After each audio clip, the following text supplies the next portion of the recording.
viewers, welcome to another episode of Chilled Banters. Here we discuss youth-friendly topics, gists, trends, and so on. I'm Eniola Oyemolade. I'm Favour Boluwade. And I am Favour.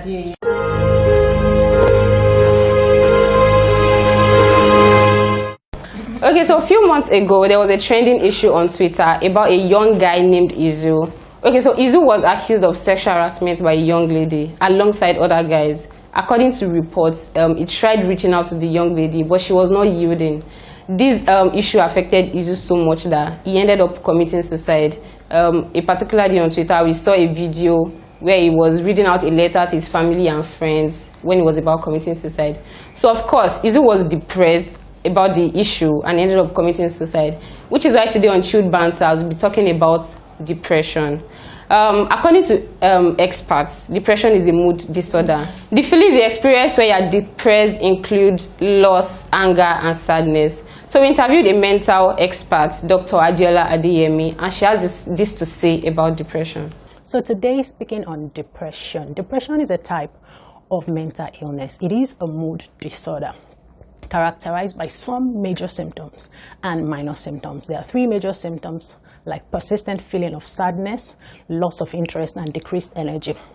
Then the minor symptoms include loss of appetite, poor sleep, in some cases oversleeping. Some people might experience increased appetite. Some might have loss of libido, then feelings of worthlessness, excessive guilt, and also suicidal ideation and suicidal acting.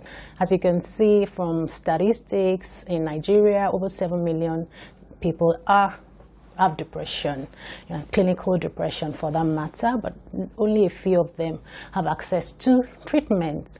And in recent times, with the rate at which people are committing suicide, which is one of the complications of depression, you would know that people are depressed, but because they're not coming out to talk about it, they're not getting help that they need, and a lot of factors make them eventually commit suicide. So yes, depression is real, but the good news is that it is treatable. From the things that people, the symptoms people exhibit, you would know that probably they are depressed, from tearing, weepy spells, getting hungry, outbursts of hunger. All of these can be related to depression, really. So yes, it is real. Wow, that was really enlightening. Anyways, with the invention of social media, a lot of people have complained that social media has been the reason for their depression. Because you see that on social media these days, everybody wants to just fake it, even if they are not making it. They upload their fleet of cars, their travels, their children, their families, and so on social media. There's someone who has not even done up to that, start feeling somehow and feeling like they cannot succeed in life. And this has led to a lot of feelings of depression and sadness. Aside social media, for social media, a lot of people too say that they get depressed because of their loss of life. They probably lost a loved one, their husband, their wives, parents, and all that. And so people ascribe because of their depression to failure, probably because they've done an exam and they didn't pass it. So a lot of people just say depression is caused by so many feelings of sadness and loss. Yeah, so a few years ago, something happened on Twitter. There's a guy that he actually failed JAMB. So he came on live video on Twitter and he poured insecticide into a cup of tea and was sipping. You could see the way he was holding his tummy, you could see the pain inside and all. So he actually tried to commit suicide. He didn't die actually. So that day, a lot of people were saying that there's nothing like depression. And the argument is, we all feel down and sad. True. If you actually feel down and sad and we call it depression, does it mean that everybody is depressed? This is what Dr. Adeyemi has to say about the causes of depression and whether depression is real or not. Speaking of the causes of depression, using the biopsychosocial model, that is the biological, the psychological, and the social model, there are some factors that have been associated with the etiology of depression. And speaking of the biological, we're talking about genetics, meaning that it is heritable. People who have someone in their family with depression are at higher risk of having depression as compared to the other people who don't have. But that does not necessarily mean that once you have a family member with depression, you're going to come down with depression. So please calm down, all right?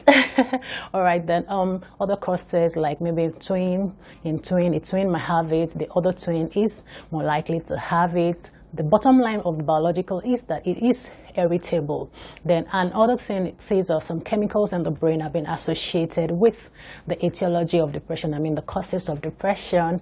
Some chemicals that actually, they call them happy hormones. They are neurotransmitters that are meant to be in a particular level in your brain. So whenever there's a decrease or an increase in these chemicals in your brain, you might come down with symptoms of depression. And that is where medications are very, very useful and important, because these medications would, regulate these chemicals in your brain to ensure that you come out of depression.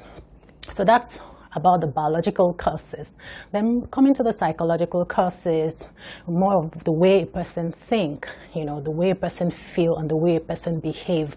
So there's actually a link between the way you feel, the way you think rather, the way you think, and then it leads to your emotions. Once you have a negative thinking pattern, you have a negative thought, it might lead to how you feel. You start feeling sad, and then it can also affect your behavior. You become irritable, you keep to yourself, all of which are symptoms of depression. So there's a cognitive distortion. If there's a problem with your thinking pattern, if you have a negative thinking pattern, you're more likely to come down with depression. Personality also, some personality have been associated with the etiology, the causes of depression, like the melancholy personality, and neuroticism is also one of it, and all of these are associated with negative feelings and negative emotions, basically, and also the social factors. Like maybe if there's a loss of job, loss of parents at a very early age, loss of loved ones, crisis in our society. COVID-19 is one of them. A lot of people have been depressed. I've seen a lot of patients in the hospital where I work that have come down with depression on account of COVID-19 pandemic. Of course, the reasons are not far-fetched because of loss of job, loss of close relative, the isolation, the lockdown issues, and a whole lot of things. So yes, these three things can lead to depression.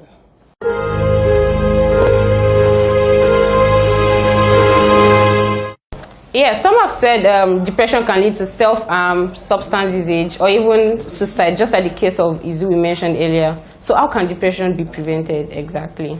Experts have strongly recommended having a good and healthy relationship can help to prevent the issues of depression.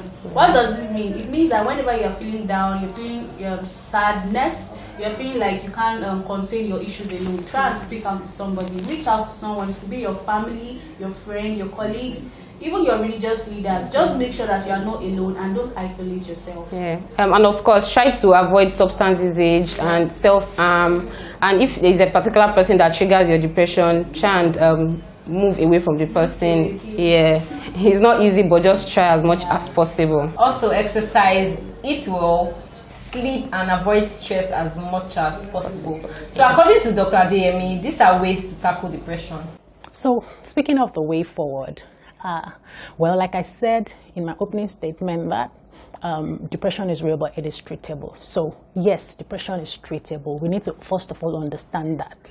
And then number two is that no one is immune to any form of mental illness, including depression. So don't feel that, oh, because you don't have it in your family, then that means you can never have it. It could happen to anyone. Like I mentioned, other factors that could lead to depression. So one of the things is that we need to keep creating awareness about depression. Let people understand what the symptoms are, and able to identify these symptoms early enough and get people who are depressed, to source of help. So we need to do this, as a society. People need to be there for each other. You have to be very sensitive to your friends, to your family members. If you notice any change in their behavior, someone that has always been up and doing, a happy person, suddenly becomes sad and withdrawn to him or herself, then you need to find out. We have to be kind, we have to show empathy, and we have to, stop this stigma behavior. We have to stop discriminating against people with mental health disorders so that they can be bold enough to seek help. We have to be our brother's keeper, of course, and then we have to ensure that the discussions about mental health is normalized. We need to make it like, okay, normal physical illnesses like headaches and malaria, and let's just normalize it. Like mental health problem is just like a brain disorder, and just like you have cardiac problems as well. So this will reduce stigma. we need to encourage people who have depression to come to see the doctors, to come to see a psychiatrist. And once they start treatment, like I said, the biological treatment, medications, the psychological treatment, psychotherapy sessions, and of course, if they get support from their family members, they would be fine.